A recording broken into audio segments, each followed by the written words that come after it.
Now, I think you'd agree that we've been taken over by the diet culture. So today, let's talk about the myth of calorie restrictions and the difference between that and time-specific eating.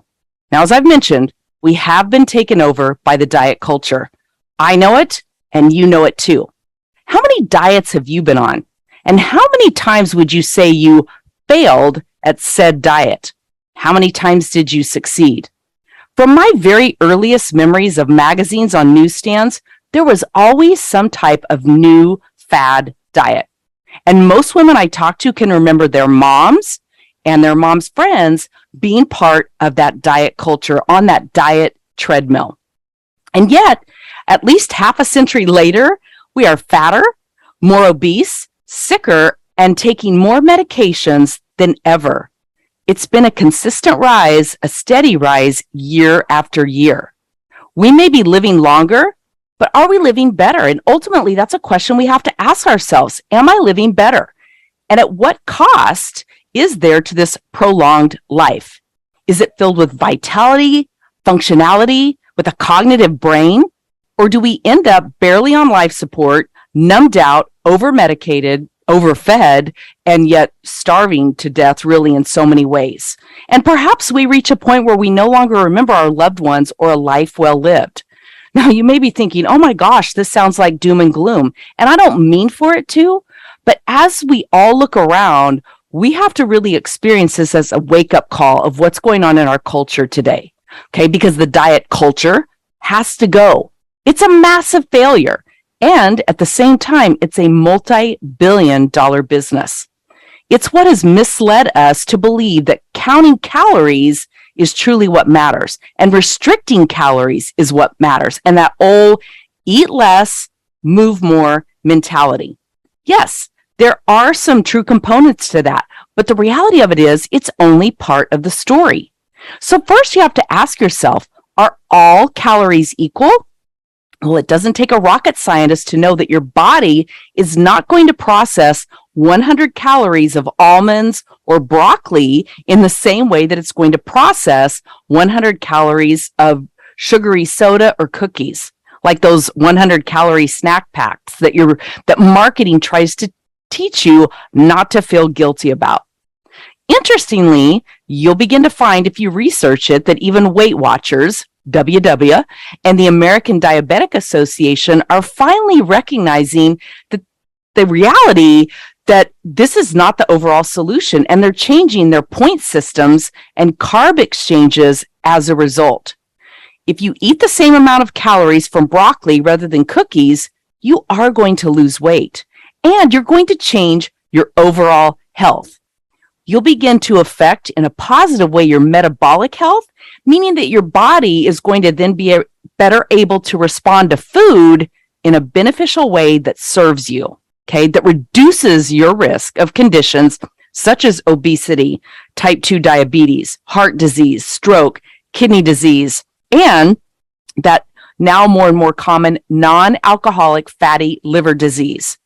Food in our bodies is information, and it controls your body's systems, your body's reactions, the hormones, and metabolism.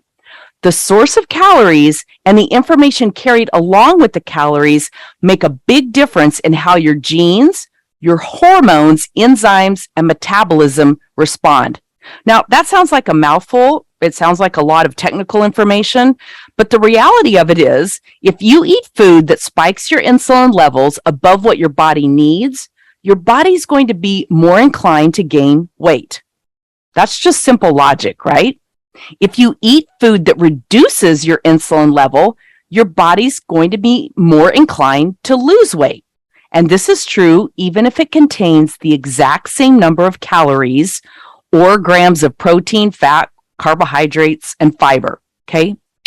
And I'm going to cite some studies on this below so that you can click and learn a little bit more about where this comes from.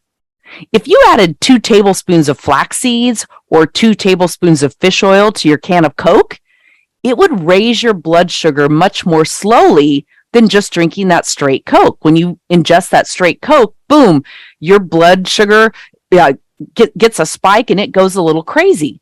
But when you put other things in with it, it slows that down. Now imagine if you eliminated the Coke and added that flaxseed and fish oil to a nutrient-dense smoothie. That would make a huge difference too. Or if you tried my morning manna seed cereal recipe, you would definitely experience a much slower glycemic overload to your system. So back to calories though, and how they're not all created equal. Think about high fructose corn syrup, or HFCS. You've probably heard about this. Chances are you might not be reading your food level labels right now to learn where those are hidden in so many of the foods that we eat. I'm just going to lay it out straight for you.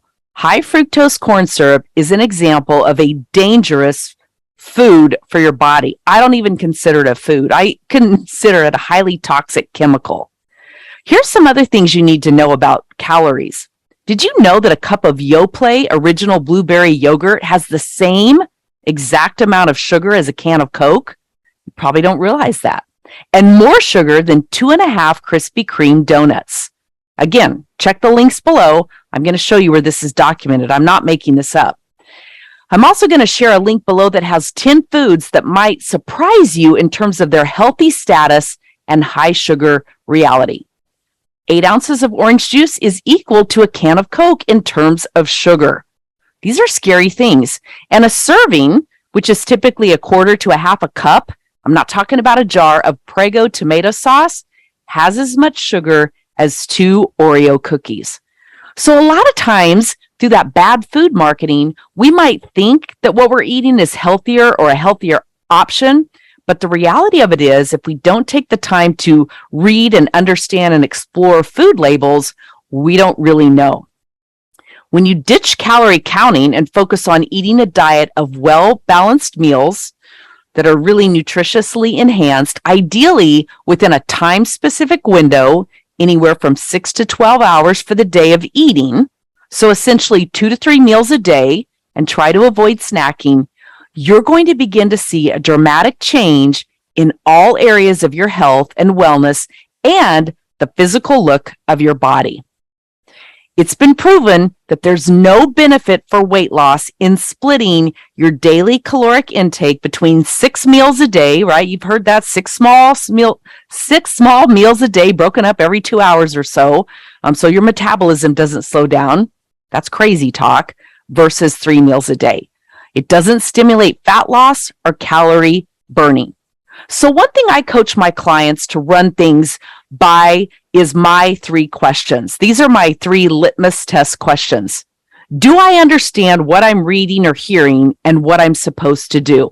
Do I truly understand it? And then the next question, does it make sense to me or seem logical? Can I apply logic to this? And then finally, number 3, do I feel that I can and will commit and follow through without too much of a radical shift?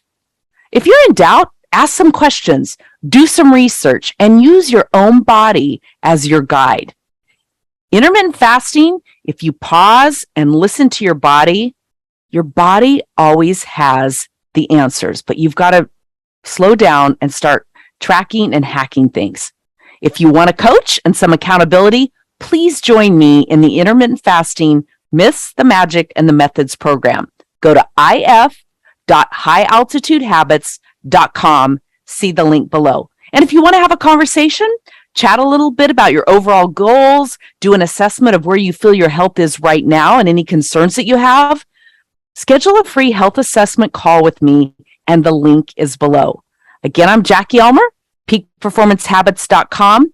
I would love to be your co-captain on your journey to upgrading your fabulous life and incorporating those high altitude habits.